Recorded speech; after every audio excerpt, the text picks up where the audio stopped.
As New York City faces a crippling housing crisis, most cities in the United States are, a new report shows that wealthy New Yorkers are actually exacerbating the issue further by combining multiple units to create larger family homes.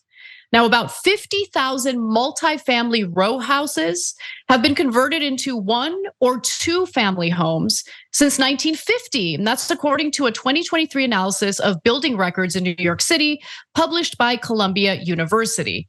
Now, according to the report, the total loss amounts to 100,000 units in the city since 1950. So this is not a new trend. Apparently, this has been going on for quite some time, for decades. Now, some streets, many of these buildings were actually built a century or more ago as single family homes. And then later, in order to increase housing density and accommodate more people and the population increase, they decided to split, the single family homes into multiple units beginning in the 1900s. And that was, again, meant to deal with an increase in population. But we've regressed because now we are allowing for privileged people with the means to buy multiple units, do so and then combine them into one larger unit.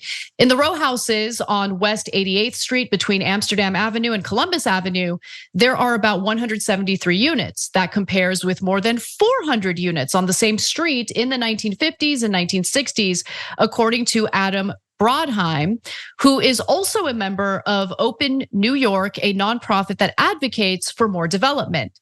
And this trend the New York elites are engaging in is, in fact, among the reasons that some neighborhoods have so little housing available. But I want to be clear, okay? This is one of the many problems that I see facing the housing crisis right now.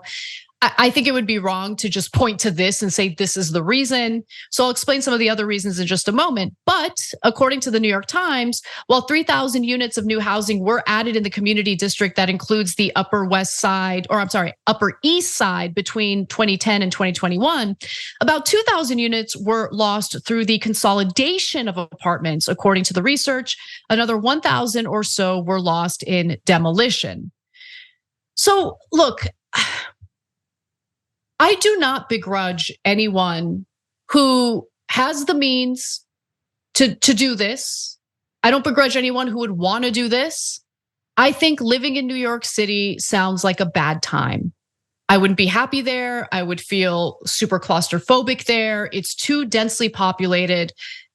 But the problem is when you do have a housing crisis, the desires of the elite and the wealthy really should come second to what's best for the entire community, for the entire city. And if they're dealing with a lack of housing, if there is very limited inventory of housing in New York City or any city for that matter, I think that policies need to be enacted in order to protect the limited inventory and ensure that people who need housing can get the housing that they need to live, to survive. Now, if there's an increase in housing because they build, new developments, then maybe you can ease those regulations a little bit. But I think at least temporarily speaking, there needs to be emergency measures enacted to prevent this kind of behavior from taking place.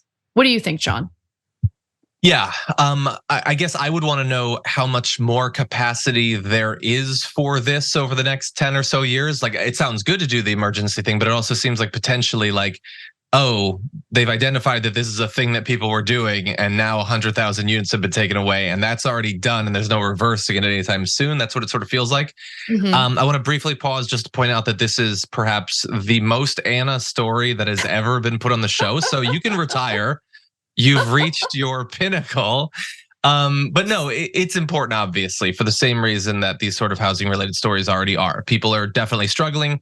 And I don't know if there's a better example of how unequal societies become, that there are so many people who are desperately struggling just to be able to rent in New York so that they can work.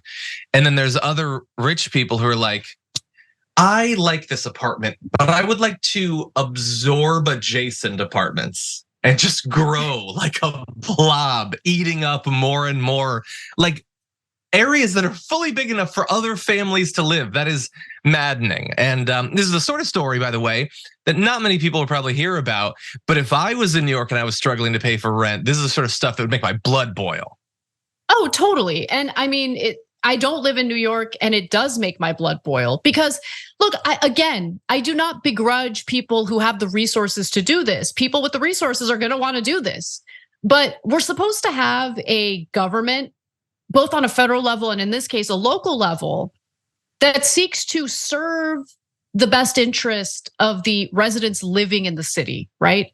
And so if you know this is happening and you know that there's a severe housing crisis, you have to nip it in the bud, at least temporarily, until there's enough housing built. And look, I'm also gonna be honest with you guys, because I really don't know if, look, I'm sure you can build some additional housing in New York City, but New York City is already densely populated. So like, I don't really know what the answers are. Like, I actually would love to speak to some experts, city planners, and understand why there is this trend of wanting to build more and more and more and more in already very densely populated parts of the country. Like, well, that's where people want to live. No, that's where they want to live because that's where the action is.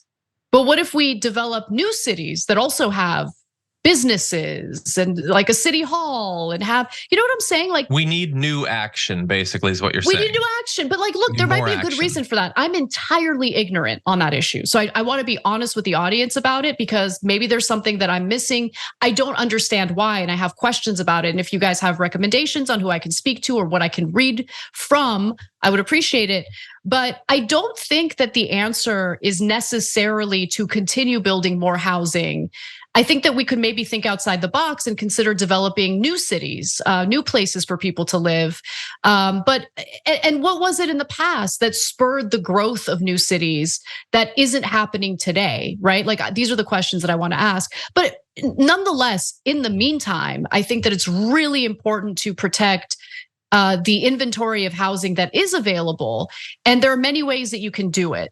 There are various countries. I know that in Vancouver, Canada, for instance, they banned the purchase of residential housing by foreign investors who have no interest in actually living in the housing, right? They just want somewhere to park their money and their assets, so they buy housing in other countries. I would love a conversation about that here in the United States. No such conversation has really happened, with the exception of Texas and Florida. I think that's embarrassing for Democrats. They should be looking into that. I think that there should be a ban on private equity firms buying up residential homes and entire neighborhoods.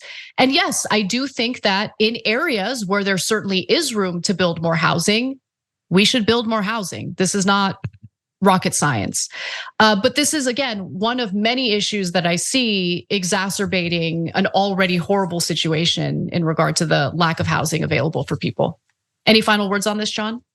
Yeah, I think there's a lot of really creative things you can do that don't even necessarily need to rise to the level of like outright bans. I think in some of those, like with the foreign investors, I think that's definitely a conversation to have. But you could have an adaptive property tax rate on dormant excess housing, wherein the longer you possess it without putting it on the market, it incrementally ticks up the property. There's all sorts of stuff you could do to change the financial calculation. I would love to see some conversation about that.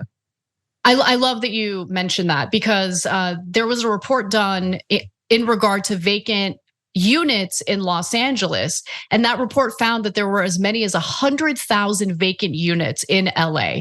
Now consider that number and then put it right next to the estimated number of unhoused people in Los Angeles, which is around 60,000.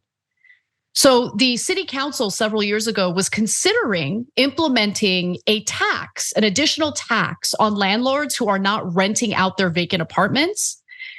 I don't know why they dropped it, but they dropped it and they never went back to it. So there's no discussion about it anymore. But I do think that incentivizing, or I should say not de-incentivizing, is that even a word? But basically incentivizing landlords to rent out their units could be yet another solution. But you gotta take it holistically and you gotta implement many different policies. Tackling it, with just one of the issues that's exacerbating this problem, I don't think is good enough. Thanks for watching the video, guys. We also love it if you hit the join button below, because that makes you a member, and members allow us to be independent, honest. We can be as progressive as we want, no corporate media influence, and that's all because of you guys. We love doing the show with our members. Hit the join button, become one of the Young Turks.